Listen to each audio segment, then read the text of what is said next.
What's going on, guys? I hope you are doing well this evening. It is 6:54 p.m. Central Standard Time where I'm at. Just giving you a quick update regarding Bitcoin.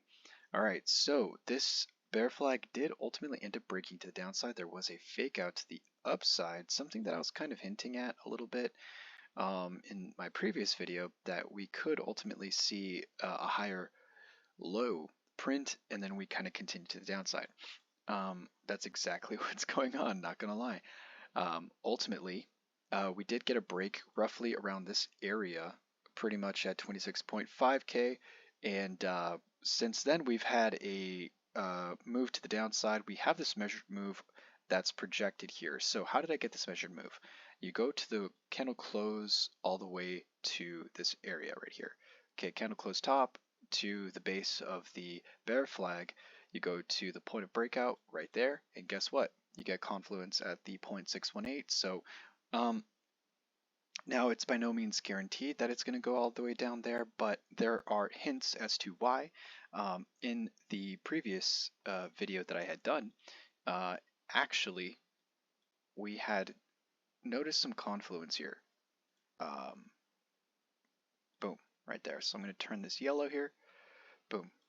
All right, so whoops, there you go. So as you can see here, we have an intraday Fibonacci level showing the 0.236 and also a macro Fibonacci level showing at the 0.618. Also, this bear flag measured move is pointing exactly at the 0.618, so there's a lot of confluence right here. Given that the bulls did lose the 0.618 Fibonacci level as support, and it was back tested as resistance right here, I don't necessarily believe this will stop the trend to the downside. Ultimately, I do still feel like we have a little bit more to go, pretty much to the 25.5K mark. Ultimately, this green box right here is my ideal location to open a long position. Now, depending on what the momentum oscillators show at that time, will kind of give me a better hint if it's more of a scalp position or more of just like a long-term move. But given that, so let me zoom out here.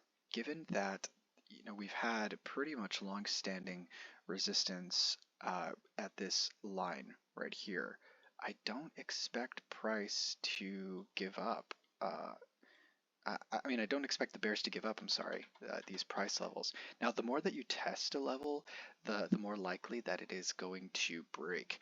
But there's a lot of like intraday type of patterns going on, but as well macro that's kind of showing bearishness. It's pretty much the same script here. We have an ascending broadening wedge that's broken to the downside. We're still at level 1.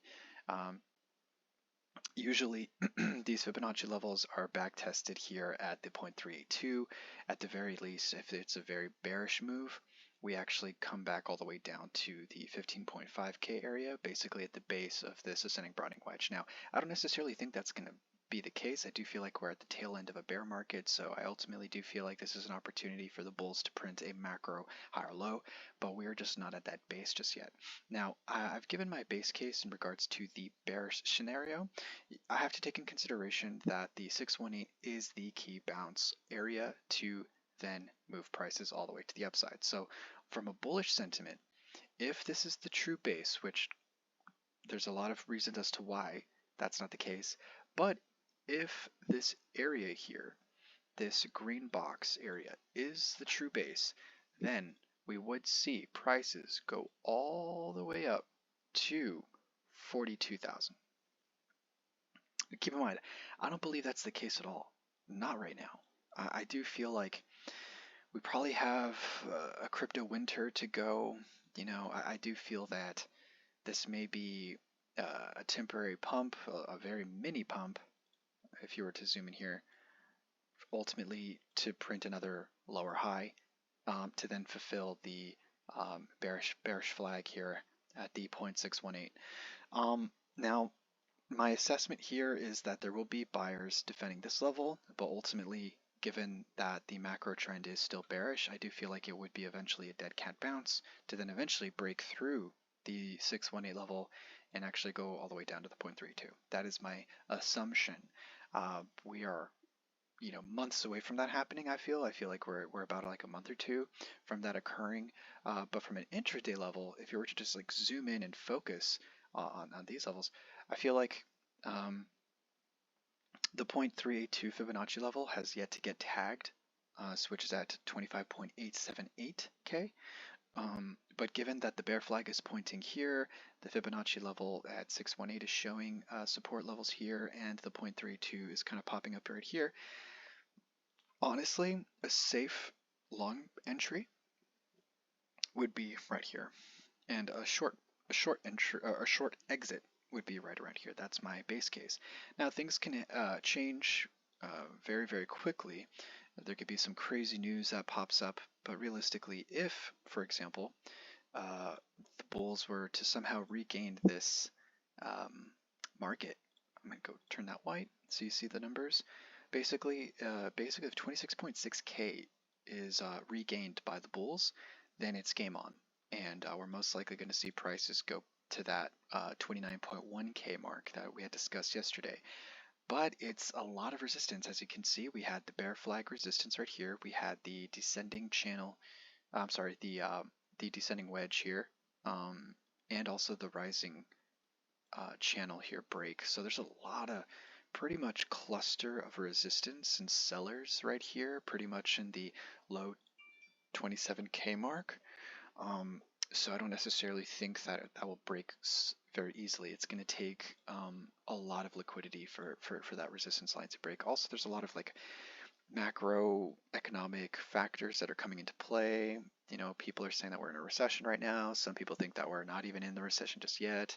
So it's a mixed bag. But keep in mind that the interest rates are halting at this time.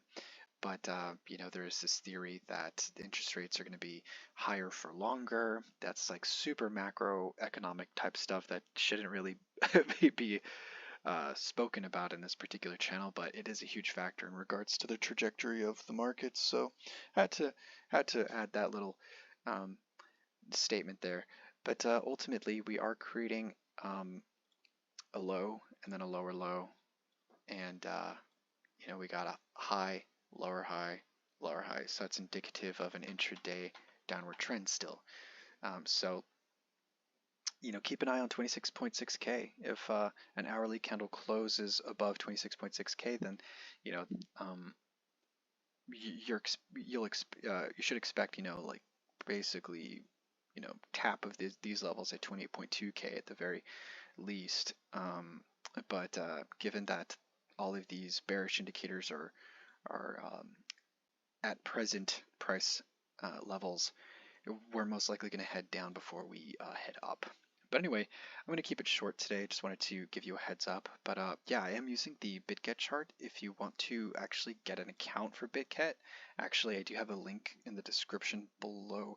Actually, you can get 10% off on all transaction fees. So I'm using it. I get 10% off on all of my transactions. So I just want to use that in terms of just like adding to the savings and really just like buying spot, holding it, putting my, stables there, transacting in stables, or, converting those stables into Bitcoin or Ethereum. So not financial advice, but that's just more so kind of like the strategy that I like to incorporate, have like a nice little mixed bag and kind of just like allocate when necessary. But anyway, take care. Have a great rest of the day. Bye-bye now.